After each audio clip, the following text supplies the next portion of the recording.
Kernel Martin ರಣರಂಗದಲ್ಲಿ ಭಯಭೀತ ಆಗೋಗಿದ್ದಾನೆ. ಯಾಕಂದರೆ ಈ ಆಫ್ಘನ್ ಫೋರ್ಸಸ್ಸು, ಪಠಾನ್ಸ್ ಇವರೆಲ್ಲ ಎದುರುಗಡೆ ನಿಂತಿದ್ದಾರೆ. ಏನು ಮಾಡೋದು ದಿಕ್ಕು ತೋಚ್ತಾ ಇಲ್ಲ. ಇಲ್ಲ ಅವ್ರ ಜೊತೆ ಸಿಗಾಕೊಂಡು ಸಾಯಬೇಕು, ಇಲ್ಲ ಓಡಿ ಬರಬೇಕು, ಎರಡೇ ಆಪ್ಷನ್ ಇರೋದು. ಆ ಟೈಮಲ್ಲಿ ಒಬ್ಬ ದೊಡ್ಡ ಯೋಗಿ ಕೈಯಲ್ಲಿ ತ್ರಿಶೂಲ, ಉದ್ದವಾದ ಜಡೆ, ಹುಲಿಯ ಚರ್ಮ ಇದನ್ನ ಹಾಕೊಂಡು ಅವನು ತ್ರಿಶೂಲನ ತಿರುಗಿಸ್ತಾ ಇರೋ ರೀತಿ, ಅದನ್ನು ರುದ್ರ ಭಾಷ್ಯದಲ್ಲಿ ಏನು ಹೇಳಿದ್ದಾರೆ, ನಮ ಸಹಮಾನಾಯ ಅನ್ನೋ ಪದಕ್ಕೆ ಅರ್ಥ ಶತ್ರುಗಳೆಲ್ಲರನ್ನು ಸೋಲಿಸಬಲ್ಲಂತಹ ಮಹಾಧೀರನೇ ರುದ್ರ. ನಿವ್ಯಾಧಿನ ಆವ್ಯಾಧಿನೀನಾಂ ಪತಯೇ ನಮಃ ಅಂತ ಕರೆದಿದ್ದಾರೆ. ರುದ್ರ ಭಾಷ್ಯದ ನಮ ಸಹಮಾನಾಯ ನಿವ್ಯಾಧಿನ ಆವ್ಯಾಧಿನೀನಾಂ ಪತಯೇ ನಮಃ ಈ ವಾಕ್ಯದ ಅರ್ಥ. ಇದಕ್ಕೆ ಒಂದು ಉದಾಹರಣೆ ಕೊಟ್ಟು ಹೇಳ್ತೀನಿ. ಯಾಕಂದರೆ ಬರೀ ಭಾಷ್ಯ ಅರ್ಥ ಹೇಳ್ತಾ ಹೋದರೆ ಜನಗಳಿಗೆ ಅದು ರುಚಿಸಲ್ಲ. ಅದಕ್ಕೆ ಸ್ವಾಮಿ ನೀವು ಈ ರೀತಿ ವೇದದಲ್ಲಿ ಈ ರೀತಿ ಇದೆ ಅಂತ ಹೇಳಿದ್ದೀರಾ, ಇದಕ್ಕೇನಾದ್ರೂ ಉದಾಹರಣೆ ಇದೆಯಾ ಅಂತ ನೀವು ಪ್ರಶ್ನೆ ಮಾಡ್ಬೋದು. ಬ್ರಿಟಿಷ್ನವರು ನಮ್ಮ ಮೇಲೆ ತುಂಬ ದಬ್ಬಾಳಿಕೆ, ಕ್ರೌರ್ಯ ಇದನ್ನೆಲ್ಲ ಮೆರೆದಿದ್ದಾರೆ. ಆದರೆ ಕೆಲವು ಬ್ರಿಟಿಷರು ನಮ್ಮ ದೇವತೆಗಳ ಶಕ್ತಿಯನ್ನು ಅರಿತುಕೊಂಡು, ನಮ್ಮ ಸಂಸ್ಕೃತಿಯ ಮೌಲ್ಯಗಳನ್ನು ತಿಳ್ಕೊಂಡು, ಇಲ್ಲ ನಾವು ಈ ರೀತಿ ಕ್ರೌರ್ಯವನ್ನು ತೋರಿಸೋ ತಪ್ಪು ಅಂತ ಮನಸ್ಪರಿವರ್ತನೆ ಆಗಿರ್ತಕ್ಕಂಥ ಬ್ರಿಟಿಷವರು ಇದ್ದಾರೆ.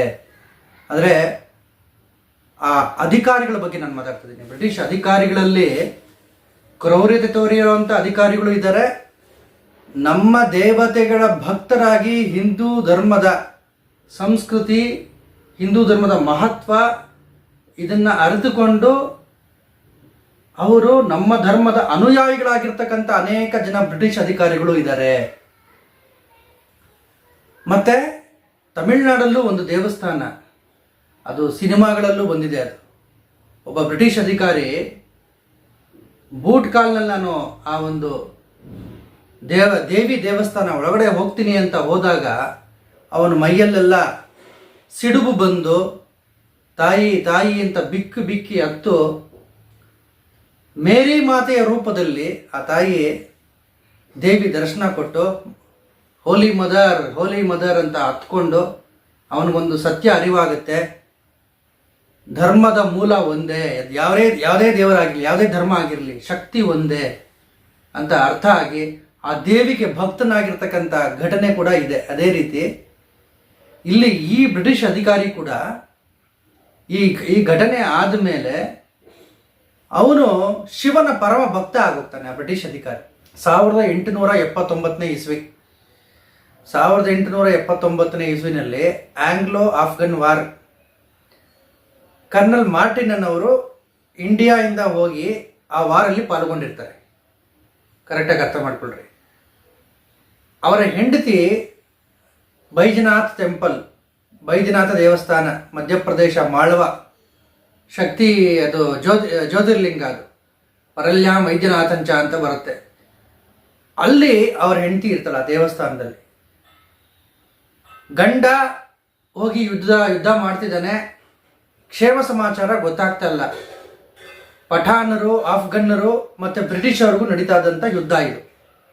ಆಗ ಬ್ರಿಟಿಷವರು ಭಾರತವನ್ನು ಪರಿಪಾಲನೆ ಮಾಡ್ತಿದ್ದಂಥ ಕಾಲ ಇದು. ಗಂಡನಾದಂಥ ಮಾರ್ಟಿನ್ನು ಯುದ್ಧದಲ್ಲಿ ಹೋಗಿ ಪಾಲ್ಗೊಂಡಿದ್ದಾನೆ. ಕ್ಷೇಮ ಸಮಾಚಾರ ಗೊತ್ತಿಲ್ಲ. ಹೆಂಡತಿ ತುಂಬ ಗಾಬರಿ ಆಗಿಬಿಟ್ಟು ಆ ವೈದ್ಯನಾಥ ದೇವಸ್ಥಾನದ ಹತ್ರ ಗಂಡ ಈ ರೀತಿ ಯುದ್ಧದಲ್ಲಿ ಸಿಗಾಕೊಂಡ್ಬಿಟ್ಟಿದ್ದಾನೆ, ನೀವೇ ಕಾಪಾಡಬೇಕು ಅಂತ ಹೇಳಿದಾಗ 11 ದಿವಸ ನೀನು ಆ ರುದ್ರ ಪಾರಾಯಣನ ದೀಕ್ಷೆನ ನೀನು ತಗೋಬೇಕು. ಅವನ ಕ್ಷೇಮಕ್ಕಾಗಿ ನಾವೆಲ್ಲ ಪೂಜೆ ಪುರಸ್ಕಾರಗಳನ್ನ ರುದ್ರನ ಇವೆಲ್ಲ ಪಾರಾಯಣ ಮಾಡಿದ್ದೀವಿ. ನೀನು ಸತತವಾಗಿ ಓಂ ನಮಃ ಶಿವಾಯ ಮಂತ್ರ ಜಪವನ್ನು ಮಾಡಬೇಕು ಅಂತ ಹೇಳಿದ್ದಾರೆ. ಪಾಪ ಆಕೆ ಅದೇ ರೀತಿ ಮಾಡಿದಾಳೆ. 10ನೇ ದಿವಸ ಗಂಡನಿಂದ ಒಂದು ಪತ್ರ ಬರುತ್ತೆ. ಯಾರಿಗೆ? ಮಾರ್ಟಿನ್ನ ಹೆಂಡತಿಗೆ ಬರೆದಿರೋದು ಮಾರ್ಟಿನ್. ಆ ಪತ್ರದಲ್ಲಿ ಆತ ಬರಿತಾನಂತೆ, ನಾನು ಯುದ್ಧ ಮಾಡ್ತಿದ್ದೆ, ಎಲ್ಲ ಕಡೆಯಿಂದ ಶತ್ರುಗಳು ಮುತ್ತುಬಿಟ್ಟಿದ್ರು. ದೀರ್ಘಕಾಯನಾದ ಒಬ್ಬ ಯೋಗಿ, ಭಾರತೀಯ ಯೋಗಿ ನನಗೆ ದರ್ಶನ ಕೊಟ್ಟ. ಉದ್ದವಾದ ಜಡೆ, ವಿಚಿತ್ರವಾದ ತ್ರಿಶೂಲ ಕೈಯಲ್ಲಿ, ಹಾಕ್ಕೊಂಡಿರೋದು ಹುಲಿ ಚರ್ಮ. ಅವನನ್ನು ನೋಡಿದ ಕೂಡಲೇ ನನಗೆ ಒಂಥರ ಗಾಬರಿ ಆಗೋಯ್ತು. ಆ ತೇಜಸ್ಸು, ಆ ತ್ರಿಶೂಲವನ್ನು ಅವನು ತಿರುಗಿಸಿದಂಥ ರೀತಿ, ಇದನ್ನೆಲ್ಲ ನೋಡಿ ನನಗೆ ಗಾಬರಿ ಆಗೋಯ್ತು. ಆತ ಅದು ಎಲ್ಲಿಂದ ಕಲ್ತಿದ್ನೋ ಆ ವಿದ್ಯೆನ, ತ್ರಿಶೂಲವನ್ನು ಒಂದು ಸಾರಿ ತಿರುಗಿಸ್ದ ಆತ. ಆ ರಭಸಕ್ಕೆ ಎಲ್ಲ ಶತ್ರುಗಳು ಹೆದರ್ಕೊಂಡು, ಆ ಪಠಾಣರು, ಆಫ್ಘನ್ನರು ಎಲ್ಲ ಓಡಿಟೋದ್ರು.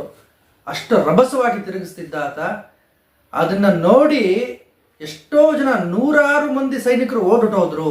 ಆ ಒಬ್ಬನನ್ನು ನೋಡಿ ನಾನು ತುಂಬ ಭಯ ಆಗೋಗಿದೆ. ಅಂಥ ಆಕಾರ ನಾನು ಎಲ್ಲೂ ನೋಡಿರಲಿಲ್ಲ. ಆತ ನನ್ನ ಹತ್ರ ಬಂದು ನೀನೇನೋ ಭಯ ಪಡಬೇಡ, ನಿನ್ನ ಹೆಂಡತಿ ಮಾಡಿದಂಥ ಪ್ರಾರ್ಥನೆಯಿಂದ ನಾನು ಇವತ್ತು ಇಲ್ಲಿಗೆ ಬಂದಿದ್ದೀನಿ, ನಿಮಗೆ ಯುದ್ಧದಲ್ಲಿ ವಿಜಯ ಆಗತ್ತೆ. ಇವನನ್ನು ನೋಡಿ ಯಾವಾಗ ಆ ಒಂದು ಟ್ರೂಪ್ ಓಡಾಯ್ತೋ, ಆ ಸಮಯಕ್ಕೆ ಕಾಯ್ದಿದ್ದಂಥ ಬ್ರಿಟಿಷ್ ಟ್ರೂಪ್ ಅವರನ್ನು ಆಕ್ರಮಣ ಮಾಡಿಕೊಳ್ಳುತ್ತೆ. ಇವರಿಗೆ ವಿಜಯ ಅನ್ನೋದು ಪ್ರಾಪ್ತಿಯಾಗುತ್ತೆ. ಅಲ್ಲಿಂದ ಬಂದ ಮೇಲೆ ಕರ್ನಲ್ ಮಾರ್ಟಿನ್ ಸೀದಾ ದೇವಸ್ಥಾನಕ್ಕೆ, ವೈದ್ಯನಾಥ ಮಂದಿರಕ್ಕೆ ಬರ್ತಾರೆ ಪತ್ನಿ ಜೊತೆ. ಅಲ್ಲವ್ರಿಗೊಂದು ಆಶ್ಚರ್ಯ ಕಾದಿರುತ್ತೆ. ದೇವಸ್ಥಾನದಲ್ಲಿ ಒಂದು ವಿಗ್ರಹ ಇರುತ್ತೆ, ಈಶ್ವರನ ವಿಗ್ರಹ. ಆ ವಿಗ್ರಹವನ್ನು ನೋಡಿದ ಕೂಡಲೇ ಅವರಿಗೆ ಆಶ್ಚರ್ಯ ಆಗೋಗುತ್ತೆ. ಯಾಕಂತ ಹೇಳಿದ್ರೆ, ಆ ಯೋಗಿ ತ್ರಿಶೂಲ ಇಟ್ಕೊಂಡು ಕೈಯಲ್ಲಿ ಯಾರು ಬಂದಿರ್ತಾನೆ ರಣರಂಗದಲ್ಲಿ, ಆ ಮುಖಕ್ಕೂ ಈ ಮುಖಕ್ಕೂ ಒಂದು ಸಾಮ್ಯತೆ ನೋಡಿ ಅವನು ದಿಗ್ಭ್ರಮೆಯಾಗಿ ಸಾಷ್ಟಾಂಗವಾಗಿ ಭಕ್ತಿಯಿಂದ ಪ್ರಣಾಮ ಮಾಡ್ತಾನೆ. ದೇವಸ್ಥಾನಕ್ಕೆ ದಂಪತಿಗಳಿಬ್ಬರೂ ದಾನ ಧರ್ಮಗಳನ್ನು ಮಾಡ್ತಾರೆ. ಇವಾಗಲೂ ದೇವಸ್ಥಾನದಲ್ಲಿ ಶಾಸನ ಇದೆ ಅಂತ ಹೇಳ್ತಾರೆ, ಬಲ್ಲವರು ಹೇಳ್ತಾರೆ. ಆದ್ದರಿಂದ ಇದು ರುದ್ರ ಅನ್ನೋನು ಯೋಧರೂಪನಾಗಿ ಬರ್ತಕ್ಕಂಥ ಮಹಾಧೀರ ಅವನು. ರುದ್ರದಲ್ಲಿ, ಯಜುರ್ವೇದದ ರುದ್ರಾಧ್ಯಾಯದಲ್ಲಿ ಅದಕ್ಕೆ ನಮ್ಮ ಸಹಮಾನಾಯ ನಿವ್ಯಾಧಿನ ವ್ಯಾಧಿನೀನಾಂ ಪತಯೇ ನಮಃ. ಸಹಮಾನಾಯ ಅಂತ ಹೇಳಿದ್ರೆ ಸಾಯಣಾಚಾರ್ಯರ ಭಾಷೆದ ಪ್ರಕಾರ ಶತ್ರುಗಳೆಲ್ಲರನ್ನು ಸೋಲಿಸಬಲ್ಲಂತಹ ಅಂದ್ರೆ ಅಂತ ಅರ್ಥ. ನಿವ್ಯಾಧಿನ ಅಂತ ಹೇಳಿದ್ರೆ ಶತ್ರುಗಳನ್ನು ವ್ಯಾಪಿಸಿ, ಶತ್ರುಗಳನ್ನು ಮುತ್ತಿ ಹೊಡೆಯಬಲ್ಲಂಥ ಶಕ್ತಿಯುಳ್ಳವನು. ಎಲ್ಲ ಕಡೆಯಿಂದಲೂ, ಒಂದೇ ಕಡೆಯಿಂದ ಅಲ್ಲ, ಎಲ್ಲ ಕಡೆಯಿಂದಲೂ ಶತ್ರುಗಳನ್ನು ಮುತ್ತಿ ವ್ಯಾಪಿಸಿ ಹೊಡೆಯಬಲ್ಲಂಥ ಧೀರ, ಅವನೇ ರುದ್ರ. ಇಲ್ಲಿ ನೋಡಿ, ಈ ಉದಾಹರಣೆ ನಾನು ಕೊಟ್ಟೆ. ಈ ಉದಾಹರಣೆಯಲ್ಲಿ ಅವನು ಕೈಯಲ್ಲಿ ಒಂದು ತ್ರಿಶೂಲವನ್ನು ಹಿಡ್ಕೊಂಡು ತಿರುಗಿಸ್ತಿದ್ದಂಥ ರೀತಿನ ನೋಡಿ ಶತ್ರುಗಳು ಪೂರ್ತಿ ಎಲ್ಲರೂ 100 ಜನ ಓಡಾಡೋದ್ರು. ಇದರಿಂದ ನಮ್ಗೆ ಅರ್ಥ ಆಗೋದೇನಪ್ಪ ಅಂತ ಹೇಳಿದ್ರೆ, ವೇದಗಳಲ್ಲಿ ಏನು ಹೇಳಿದೆ ಅದು ಸುಳ್ಳಲ್ಲ. ಇದಕ್ಕೆಲ್ಲ ಆಧಾರ ಇದೆ. ಭಗವಂತ ಯಾವ ಯಾವ ರೂಪದಿಂದ ಪ್ರಕಟ ಆಗ್ತಾನೆ ಅದನ್ನ ಋಷಿಗಳು ಕಂಡುಕೊಂಡು ದಾಖಲೆ ಮಾಡಿಟ್ಟಿದ್ದಾರೆ. ಅದರಲ್ಲೂ ವಿಶೇಷವಾಗಿ ರುದ್ರನಿಗೆ ನಾನಾ ರೂಪಗಳು. ಆತ ಕುಂಬಾರ ರೂಪದಿಂದ ಬರ್ತಾನೆ, ಕಮ್ಮಾರ ರೂಪದಿಂದ ಬರ್ತಾನೆ, ಬೇಡನ ರೂಪದಲ್ಲಿ ಬರ್ತಾನೆ. ಏನು ಸ್ವಾಮಿ ನೀವು ಶಿವ ಬೇಡನ ರೂಪದಲ್ಲಿ ಬರ್ತಾನೆ ಅಂತ ಹೇಳ್ತೀರಾ, ಇದಕ್ಕೇನು ಆಧಾರ ಇದೆ ಅಂತ ನೀವು ಕೇಳ್ಬೋದು. ಅದಕ್ಕೆ ನಾವು ಕಿರಾತಾರ್ಜುನೀಯ ಅಂತಕ್ಕಂಥ ಒಂದು ಪ್ರಸಂಗವನ್ನು ಮಹಾಭಾರತದಲ್ಲಿ ಓದಬೇಕು ನಾವು. ಬೇಡ ರೂಪದಲ್ಲಿ ಬಂದು ಶಿವ ಅರ್ಜುನನ್ನ ಪರೀಕ್ಷೆ ಮಾಡ್ತಾನೆ.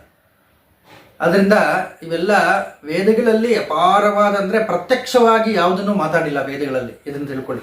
ಪರೋಕ್ಷವಾಗಿ, ಒಗಟಾಗಿ, ನಿಗೂಢವಾಗಿ ಮಾತಾಡಿದ್ದಾರೆ. ಅದನ್ನು ಗುರು ಕಟಾಕ್ಷದಿಂದ ವೇದಾಧ್ಯಯನ ಮಾಡಿ ಅದನ್ನು ಅರ್ಥವನ್ನು ತಿಳ್ಕೋಬೇಕು. ಮತ್ತು ವೇದಾಧ್ಯಯನಕ್ಕೆ ಮುಂಚೆ ಕಠಿಣವಾದ ಪರೀಕ್ಷೆಗಳಿಗೆ ಒಳಪಡಿಸ್ತಿದ್ರು ಆಗಿನ ಕಾಲದಲ್ಲಿ ಗುರುಕುಲದಲ್ಲಿ. ಏನು ಕಠಿಣ ಪರೀಕ್ಷೆ? ಅಳಪ್ಪ 12 ವರ್ಷ ನಿನ್ನ ವೇದಾಧ್ಯಯನ, ಅದಕ್ಕೆ ಮುಂಚೆ ನಾವು ಒಂದು ಪರೀಕ್ಷೆ ಕೊಡ್ತೀವಿ, ಆ ಪರೀಕ್ಷೆ ನೀನು ಉತ್ತೀರ್ಣ ಆದರೆ ಮಾತ್ರ ನಿನಗೆ ವೇದಾಧ್ಯಯನ. ಏನು? 1 ವರ್ಷ ನೀನು ಸುಳ್ಳನ್ನೇ ಹೇಳಬಾರ್ದು, ಸತ್ಯವನ್ನೇ ಮಾತಾಡಬೇಕು. 1 ವರ್ಷ ನಾವೇನೇ ಮಾಡಿದ್ರು ನೀನು ಕೋಪ ಬರಬಾರ್ದು. 1 ವರ್ಷ ನೀನು ಎಲ್ಲ ಇಂದ್ರಿಯಗಳನ್ನು ನಿಗ್ರಹಿಸಿ, ಕಾಮ, ಕ್ರೋಧ, ಮೋಹ, ಮದ, ಮಾತ್ಸರ್ಯ ಎಲ್ಲವನ್ನು ನಿಗ್ರಹಿಸಿ, ಮುಖ್ಯವಾಗಿ ನಾಲಿಗೆನ ನಿಯಂತ್ರಿಸಬೇಕು, ರುಚಿನ ಗೆಲ್ಲಬೇಕು. ಇದೆಲ್ಲ ಕಠಿಣ ಪರೀಕ್ಷೆಗಳಾದ ಮೇಲೆ ಅವನ ಅಂತರಂಗದಲ್ಲಿ ಒಂದು ಪವಿತ್ರತೆ ಅನ್ನೋದು ಬಂದ ಮೇಲೆ ಅವನ ವೇದಾಧ್ಯಯನಕ್ಕೆ ಕೂಡಿಸ್ತಿದ್ರು. ಅದಕ್ಕೆ ಸ್ವಾಮಿ ವಿವೇಕಾನಂದರು ಹೇಳ್ತಾರೆ, ಯಾಕೆ ವೇದಗಳು ಎಲ್ಲರಿಗೂ ಅರ್ಥ ಆಗ್ತಿಲ್ಲ, ಅದರ ನಿಗೂಢ ಭಾಷೆ ಯಾಕೆ ಅರ್ಥ ಆಗಲ್ಲ? ವಿವೇಕಾನಂದರು ಹೇಳ್ತಾರೆ, ಒಂದು ಲ್ಯಾಬೊರೇಟರಿಲಿ ಒಂದು ಚಿಕ್ಕ ಎಕ್ಸ್ಪೆರಿಮೆಂಟ್ ಮಾಡಬೇಕಾದ್ರೇ ಅದಕ್ಕೆ ರೂಮ್ ಟೆಂಪ್ರೇಚರ್ ಎಷ್ಟಿರಬೇಕು, ಅದಕ್ಕೆ ಎಕ್ಸ್ಪೆರಿಮೆಂಟಲ್ಲಿ ಏನೇನು ಕೆಮಿಕಲ್ಸ್ನ ಬಳಸಬೇಕು, ನಿಯಮಗಳು ಇವೆಲ್ಲ ಇದೆ. ಒಂದು ಸಾಧಾರಣವಾದ ಎಕ್ಸ್ಪೆರಿಮೆಂಟ್ಗೆ ಇಷ್ಟೆಲ್ಲ ನಿಯಮಗಳಿರಬೇಕಾದ್ರೆ ಪರಮೋಚ್ಚ ಸತ್ಯಗಳಾದಂಥ ವೇದಗಳನ್ನು ಅಧ್ಯಯನ ಮಾಡಬೇಕಾದ್ರೆ ಪೂರ್ವಭಾವಿ ತಯಾರಿ ಇರಬೇಕು. ಆ ಪೂರ್ವಭಾವಿ ತಯಾರಿ ಮುಖ್ಯವಾಗಿ ಬ್ರಹ್ಮಚರ್ಯ, ಕಾಮದ ಮೇಲೆ ನಿಯಂತ್ರಣ.